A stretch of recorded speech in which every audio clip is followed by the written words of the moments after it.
الحمد لله رب العالمين.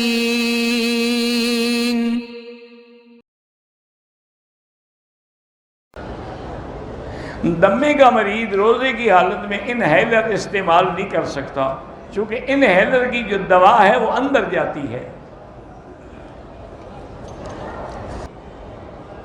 ہم کسی ایک دنیاوی کام کے لیے ایک سے زیادہ وظائف بھی پڑھ سکتے ہیں، ہم پڑھ سکتے ہیں، جتنا اللہ کا ذکر کرو فائدہ ہی فائدہ ہے، گھاٹا کیا ہے بھلا؟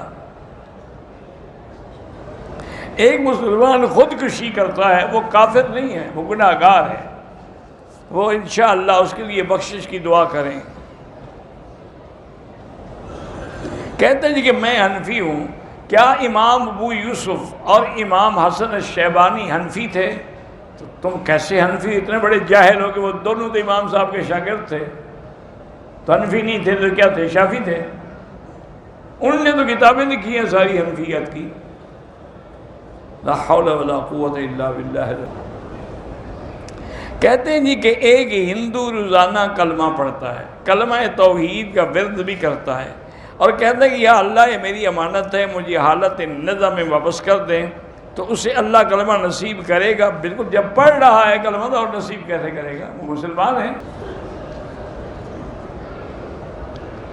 اگر حاملہ عورت کو ڈاکٹر کہتا ہے کہ آپ کی جان کا خطرہ ہے، حمل ضائع کر دو، وہ حمل ضائع نہیں کرتی لیکن مر جاتی، وہ خودکشی نہیں ہے، اس کو امید تھی اللہ کرے گا شاید ٹھیک طرح سے ہو جائے۔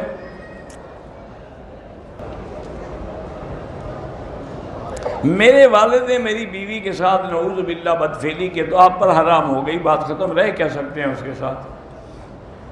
والد کے ساتھ کیا کرنا ہے؟ کچھ بھی نہیں کرنا چاہیے، ان کا معاملہ اللہ پہ چھوڑ دیں، اللہ خود بدلہ لیں گے۔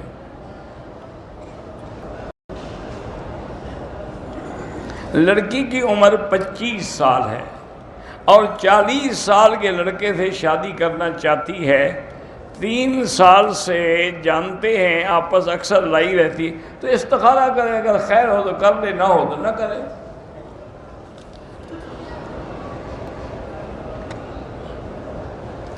اگر ماں باپ جھوٹے ہیں تو ان کو پنچایت میں قسم دے کے سچے ثابت کرنا۔ کیوں سچ؟ جب جھوٹے ہیں تو جھوٹے۔ میں نے اپنے والد کے سامنے بدتمیز والد صاحب سے معافی مانگی، بہرحال جب انہوں نے معاف کر دیا تو اللہ کا شکر ادا کرو۔ ہمیشہ باوضو رہنے کے لیے اگر ضرورت ہو تو استنجے کی کرے، ورنہ نہ کرے۔